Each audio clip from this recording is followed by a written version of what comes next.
So, what I'm about to say, let's see, this isn't the only logic book I read it in. I read it in another logic book that's on my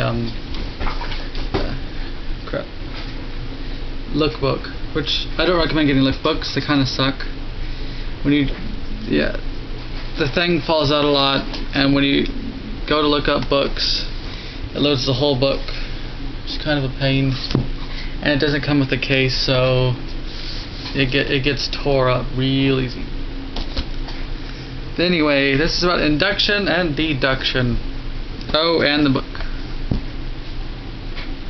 It's important to remember these two things. Deduction is when you say, based on what I know this to be certain.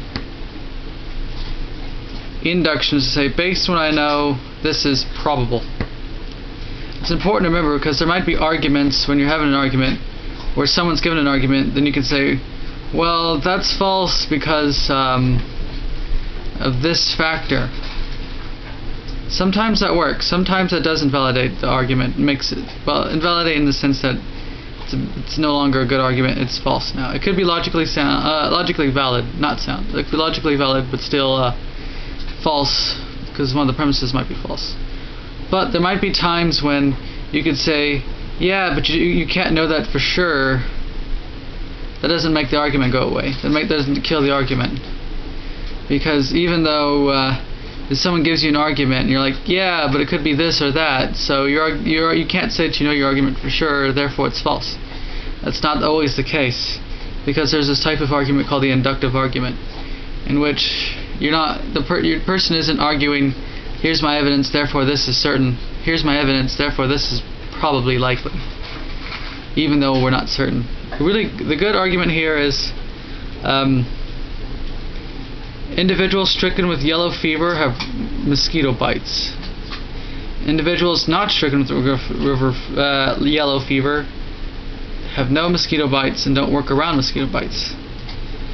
Most individuals bitten by mosquitoes have recently been bitten by mosquitoes have yellow fever. Mosquitoes transmit yellow fever. This is not a deductive argument because it could be the case that there's some other cause, and this other cause not only makes it good for mosquitoes to live in, but also creates yellow fever transmitting yellow bacteria. So this is not a deductive argument because from this we can't prove that mosquitoes are the ones causing yellow fever.